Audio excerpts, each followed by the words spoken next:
नमस्कार विद्यार्थी मित्रांनो, आज भूगोल विषयाच्या या ऑनलाईन क्लासेसमध्ये पुन्हा आपणा सगळ्यांचं स्वागत.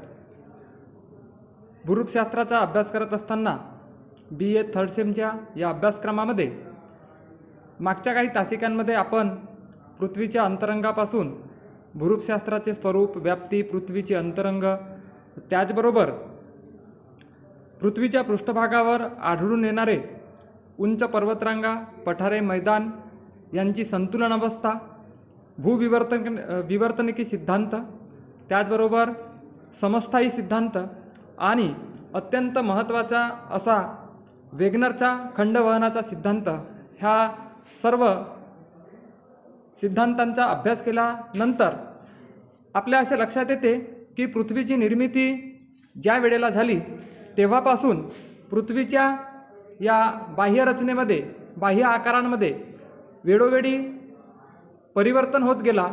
म्हणजे पृथ्वीची उत्पत्ती झाल्यापासून पृथ्वीच्या बाहेरील भागात आणि अंतर्गत भागात विशिष्ट अशा हालचालींमुळे पृथ्वीचे हे जे बाह्यरूप आहे, हे बाह्यरूप वारंवार बदलत गेले.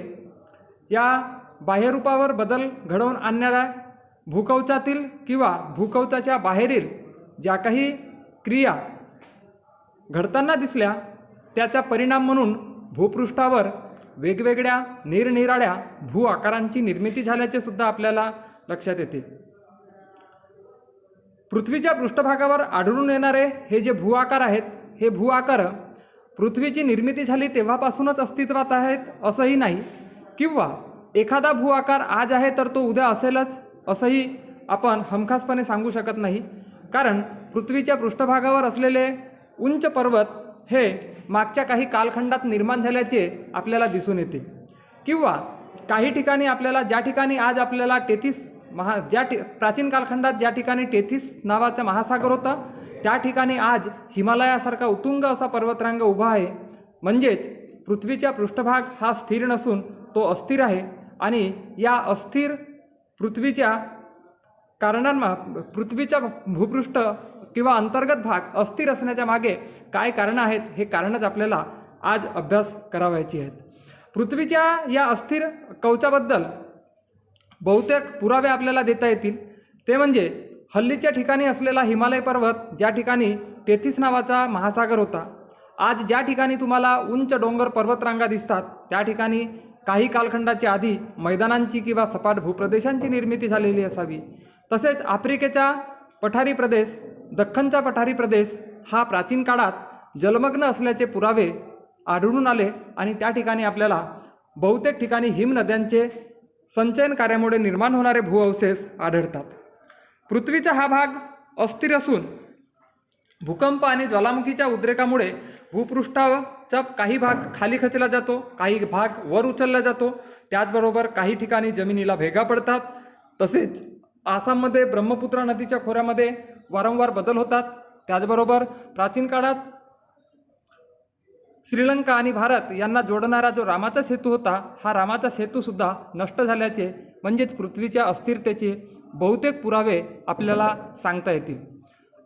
मुंबईच्या किनारी प्रदेशावर असलेला इंदिरा गांधी डॉक्स या ठिकाणी सुद्धा काही ठिकाणी जलमग्न वनस्पती असल्याचे दिसतात. म्हणजेच हाही भाग काही काळाआधी जलमग्न अवस्थेत होता. त्याबरोबरच प्राचीन काळात कच्छच्या किनाऱ्यावर निर्माण केलेली द्वारका नगरी, जी श्रीकृष्णाने तयार केली होती अशी आख्यायिका आहे, ती आज संपूर्णपणे पाण्याखाली असल्याचे अवशेष सापडतात. याच्याच आधार तसेच भारताच्या पूर्व किनाऱ्यावर असलेला जो महाबलीपुरम पल्लवांच्या काळातील एक प्रसिद्ध असा बंदर होता, परंतु तो बंदर मात्र आज आपल्याला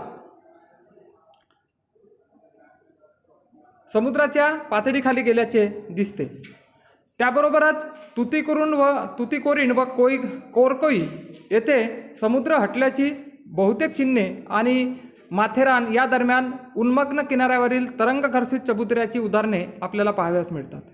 म्हणजे पृथ्वीच्या पृष्ठभागावर किंवा पृथ्वीच्या तळभागांवर घडून येणारे हे जे बदल आहेत, हे बदल कोणत्या कारणामुळे घडतात, तर या कारणांमध्ये दोन महत्त्वाची कारणं असतात. एक आहे आकस्मिकरित्या घडून येणारे प्रक्रिया ज्यामध्ये भूकंप आणि ज्वालामुखीचा उल्लेख केला जातो, तर काही क्रिया ह्या भूपृष्ठावर घडून येणारे बदल यामध्ये अंतर्गत असून सावकाशपणे घडून येतात. त्या क्रिया होत असल्याचे आपल्याला जाणवत नाही, त्यासाठी खूप मोठा कालावधी लागतो. अशा रीतीने पृथ्वीच्या पृष्ठभागामध्ये बदल घडवून आणणाऱ्या काही शक्ती किंवा प्रेरणा भाग घेत असतात आणि ह्या शक्ती किंवा प्रेरणा काही वेळा भूगर्भामध्ये तर काही वेळा भूगर्भाच्या बाहेर वातावरणाच्या आविष्कारांमुळे सुद्धा निर्माण होत असतात. भूगर्भामध्ये भूकंप आणि ज्वालामुखीच्या क्रियान्वित होतात, तर वातावरणामध्ये वातावरणाचा दाब त्याचबरोबर वातावरणात असलेल्या बाह्यकारकांचा परिणाम त्यावर होऊन या अंतर्गत आणि बहिर्गत आकस्मिक आणि सावकाश क्रिया घडून येत असतात. यालाच आपण भू हालचाली असं म्हणतो. या भू हालचालीचे दोन प्रकारे वर्गीकरण करण्यात येते. भूकवचावर बदल घडवून आणणाऱ्या ह्या ज्या शक्ती आहेत, ह्या शक्ती दोन प्रकारे कार्य करतात. एक शक्ती असते की अंतर्गत शक्ती, जी अंतर्गत शक्ती म्हणजेच पृथ्वीच्या अंतर्गत भागात, पृथ्वीच्या कठीण अशा कवचाच्या आतमधील भागामध्ये ह्या क्रिया कार्य करतात. आणि दुसरे आहे की काही शक्ती ज्या आहेत ह्या पृथ्वीच्या अंतरंगात निर्माण होतात व भूपृष्ठाच्या खालून भूपृष्ठावर परिणाम घडवून आणतात. यामध्ये दोन प्रकारच्या शक्ती कार्यरत असतात. एक अंतर्गत शक्ती, दुसरी बहिर्गत शक्ती. अंतर्गत शक्तीला आपण भूगर्भीय शक्ती असे सुद्धा म्हणू शकतो, कारण ती अंतर्गत क्रिया ज्या आहेत ह्या पृथ्वीच्या अंतरंगात होत असतात आणि बहिर्गत शक्ती किंवा बाह्य शक्ती ह्या वातावरणात पृथ्वीच्या बाहेरील भागात घडून येतात. म्हणून दोन प्रकारच्या क्रिया घडतात, अंतर्गत शक्ती आणि बहिर्गत शक्ती. पुन्हा तुम्हाला या ठिकाणी हे जे टेबल दिलेले आहे, चार्ट दिलेला आहे, ह्या पाय चार्टच्या आधारे आपल्याला लक्षात येईल की पृथ्वीच्या अंतर्गत भागात कोणकोणत्या प्रकारच्या शक्ती कार्य करतात, त्यांचे प्रकार कोणकोणत्या स्वरूपानं पाडण्यात आलेले आहे. पहिलं आहे अंतर्गत शक्ती. या अंतर्गत शक्तीमध्ये दोन स्वरूपाच्या शक्ती असतात. या दोन स्वरूपाच्या शक्तीमध्ये पहिली आहे मंद अथवा सौम्य शक्ती, ज्याला आपण स्लो फोर्स असं म्हणतो, आणि दुसरं आहे शीघ्र शक्ती, ज्याला आपण सडन फोर्स म्हणतो. म्हणजेच ज्या क्रिया अतिशय सावकाशपणे मंद गतीने होत असतात त्यांना आपण मंद गतीने कार्य करणाऱ्या शक्ती, आणि ज्या क्रिया अत्यंत शीघ्र स्वरूपाच्या क्षणिक काळासाठी होतात परंतु त्यांचे परिणाम खूप मोठ्या प्रमाणात जाणवतात, विध्वंसक असतात, त्याला आपण म्हणतो शीघ्र शक्ती. शीघ्र शक्ती.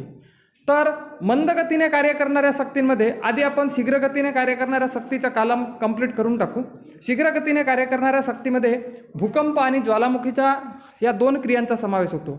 भूकंप किंवा ज्वालामुखीची क्रिया अगदी 2-3 मिनिटासाठी क्षणिक जरी होत असली तरी यांचे परिणाम मात्र खूप तीव्र असे होत असतात. तर भूकंप आणि ज्वालामुखीच्या संदर्भानं आपण यानंतरच्या तासिकेमध्ये सविस्तर माहिती बघणार आहोत.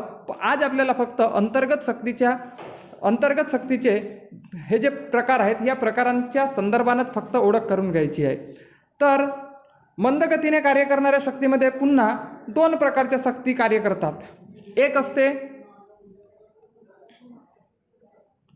असते उभी हालचाल आणि दुसरी असते क्षितिज समांतर हालचाल. उभी हालचाल म्हणजे काय, तर पृथ्वीचा आकार जो आहे हा चेंडूसारखा गोलाकार आहे आणि चेंडूसारखा गोलाकार असल्यामुळे पृथ्वीच्या केंद्रभाग हा घनस्थितीत असावा, बाहेरील भाग हा घनस्थितीत आहे आणि केंद्रभाग आणि बाह्यभाग याच्यामध्ये असलेला जो प्रावरण आहे या प्रावरणामध्ये आपल्याला काही द्रव पदार्थ असल्याचे आढळतात.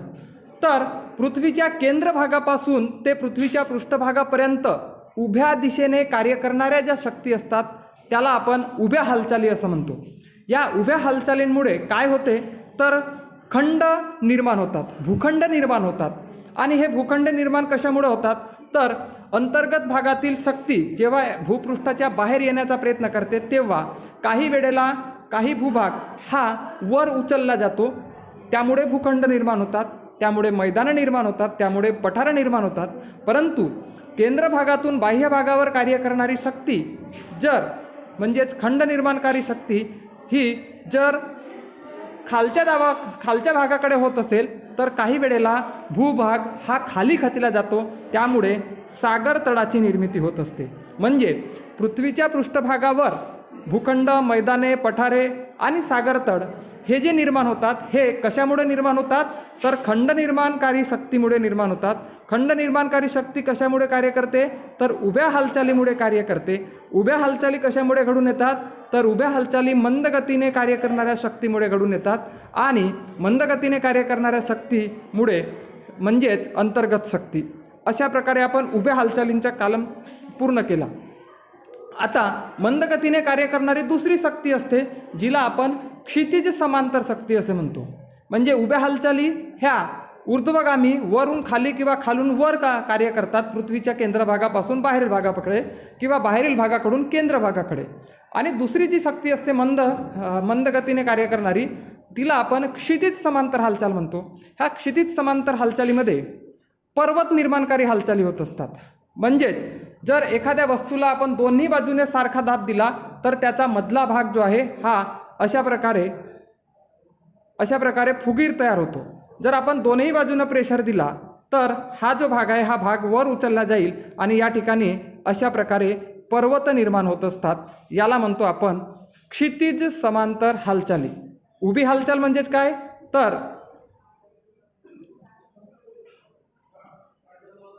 उभी हालचाल म्हणजेच पृथ्वीच्या या गोल भागामध्ये केंद्र भागाकडून जर वरच्या दिशेने हालचाल होत असेल किंवा वरच्या दिशेकडून खालच्या दिशेने हालचाल होत असेल तर त्याला उभी हालचाल म्हणतात.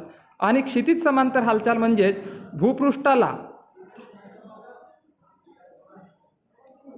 भूपृष्ठाला दोनही बाजूकडून जर सारख्या स्वरूपाचा किंवा कमी जास्त दाब पडला तर या दाबामुळे हा भूभाग वर उचलला जातो आणि या ठिकाणी पर्वत निर्माणकारी हालचाली किंवा पर्वत निर्माणकारी शक्ती निर्माण होऊन उंच भूभाग निर्माण होतात. ज्यामध्ये दोन प्रकारच्या क्रिया कार्य करतात. एक तर असते दाब, या दाबामुळे घडीचे पर्वत निर्माण होत असतात. आणि दुसरा असते ताण. तर दाब आणि ताण म्हणजेच काय, तर जेव्हा दोनही बाजूकडून पडणारा जो ताण दाब असतो, हा दाब, या दाबामुळे दोन बाजूकडून जर भूभाग कंप्रेस होत असेल तर या ठिकाणचा भाग हा वर उचलला जातो, ज्याला म्हणतात दाब. ताण म्हणजेच काय, तर भूपृष्ठावर कार्य करणाऱ्या क्रिया जर एकमेकांकडे जर क्रिया करत असतील तर त्याला म्हणतात, भूपृष्ठावर कार्य करणाऱ्या क्रिया जर एकमेकांकडे क्रियाशील असतील तर त्यावर काय पडतो, दाब पडतो. आणि दुसरी गोष्ट या ठिकाणी आपल्याला लक्षात येईल की या ठिकाणी दाब पडतो. आणि ताण कुठं पडते, तर जर भूपृष्ठावर कार्य करणाऱ्या क्रिया ह्या एकमेकाच्या अगदी विरुद्ध असतील तर या ठिकाणी मात्र पडतो ताण. म्हणजे दाब आणि ताण पडल्यामुळे काय होते, तर पर्वत निर्माणकारी हालचाली निर्माण होतात, ज्याला ठोकळ्याचे पर्वत असे म्हटलं जाते. तर एकंदरीत या आधारे आपल्या लक्षात येईल की भूपृष्ठावर दोन प्रकारच्या शक्ती कार्य करत असतात की त्या दोन प्रकारच्या शक्तीमुळे भूपृष्ठात नेहमी बदल घडून येत असतात आणि त्या बदलांमुळे वेगवेगळ्या निरनिराळ्या भू आकारांची निर्मिती ही होत असते. यामध्ये अंतर्गत शक्ती म्हणजेच पृथ्वीच्या अंतरंगात भूकवचाखाली निर्माण होणाऱ्या शक्तींना अंतर्गत शक्ती किंवा अभ्यंतरित शक्ती असे म्हटलं जाते. यावर सुद्धा तुम्हाला प्रश्न विचारला जाऊ शकतो.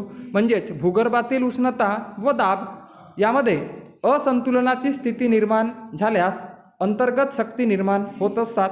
यामध्ये दोन प्रकारच्या शक्ती कार्यरत असतात, ज्यामध्ये अंतर्गत शक्ती मंद गतीने कार्य करणारी शक्ती आणि शीघ्र गतीने कार्य करणारी शक्ती. फ्लोचार्ट ज्या पद्धतीनं समजून सांगितलं त्याचंच हे स्पष्टीकरण आहे. त्याचबरोबर मंद गतीने किंवा सौम्य गतीने कार्य करणाऱ्या शक्तीमध्ये दोन प्रकारच्या शक्ती होत्या, ज्याचा उल्लेख आपण केलेला आहे.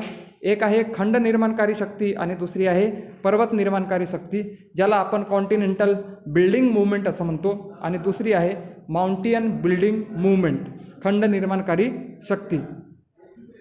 सौम्य शक्ती पृथ्वीच्या त्रिज्येच्या दिशेने जर कार्य करीत असेल तर यालाच आपण अरीय शक्तीसुद्धा असं म्हणतो. या उभ्या हालचालीमुळे भूपृष्ठावर काही भागात भूखंड, पठारे आणि मैदानांची निर्मिती ही होत असते.